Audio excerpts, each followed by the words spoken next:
conducted my most recent research on the Singer Manufacturing Company during the Sir Douglas Alexander era, 1905 to 1949.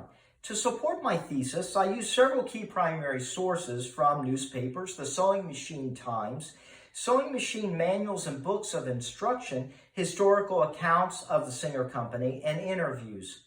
I was able to access most of my primary sources through the Hagley Museum in Wilmington, Delaware, ProQuest historical newspapers, Chronicling America, HathiTrust, and Internet Archive. My thesis is the Singer Manufacturing Company experienced overwhelming success and towered over its competitors during the Sir Douglas Alexander era, 1905 to 1949, despite the challenges of the Great Depression and 2 world wars because of its leadership, past success, quality, customer service, marketing, and innovation. Singer experienced overwhelming success and towered over its competitors during the Alexander era because of the leadership of Alexander. The length of Alexander's tenure as president is testimony of his contribution to the company's success. Alexander had the longest tenure of any president in the history of Singer. In addition, the title of baronet bestowed upon him by Great Britain is a witness of his international fame and success in leading the company. Alexander, however, was not the only reason the company excelled above its competitors. The company's past success was undoubtedly a factor in moving the company forward during the Alexander era.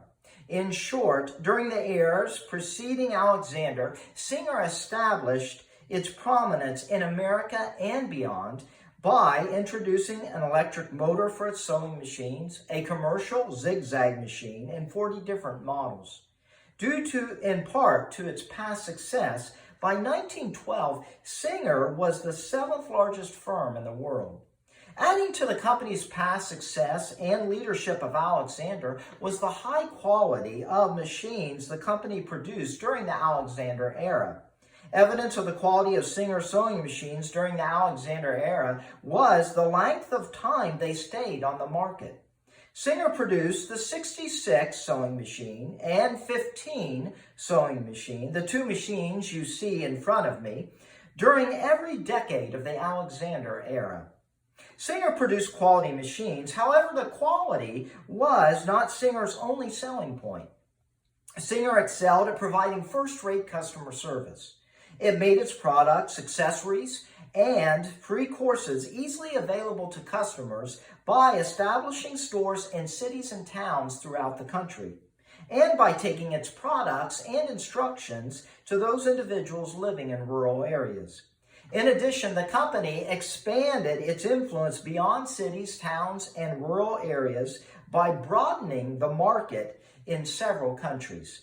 In addition to its extensive global presence, Singer relied heavily on advertisement to stay ahead of its competitors. Under Alexander, the Singer Company became the first company in history whose advertising budget surpassed the $1 million mark. In its advertising, the company emphasized prestige, quality, terms, price, and variety. The variety of sewing machines Singer produced points to its innovation. Innovation was perhaps the most important factor that contributed to the company's success over its competitors. One of Singer's greatest innovations was the featherweight sewing machine. The featherweight was easily transportable because it was less than half the weight of other machines. The company's innovation in World War I and World War II is especially notable. In World War I, at one factory alone, Singer manufactured 303 million artillery shells. In World War II, Singer completely abandoned its production of sewing machines to support the Allied fight. Singer manufactured a variety of items, including clothing, shelters, automatic arms, gun parts, and bomb sights. Of note, abandoning the manufacturing of sewing machines during the war did not hurt Singer's production and sales of machines after the war. When Alexander died in 1949, sales were so high that Singer struggled to keep up on orders. Singer stockholders benefited from the large sales by receiving double-digit dividends. At the conclusion of the Alexander era, Singer stood as one of the greatest social phenomena of the early to middle 20th century. How was Singer able to stand strong for 4 decades? The words of Harold Evans are fitting. Evans says, the most important thing for an innovator isn't necessarily being first. It's being able to put together a combination that works. Throughout the decades of Alexander, the company had put together a combination that worked. In short, the Singer Manufacturing Company experienced overwhelming success and towered over its competitors during the Sir Douglas Alexander era, 1905 to 1949, despite the challenges of the Great Depression and 2 world wars, because of its leadership, past success, quality, customer service, marketing, and innovation.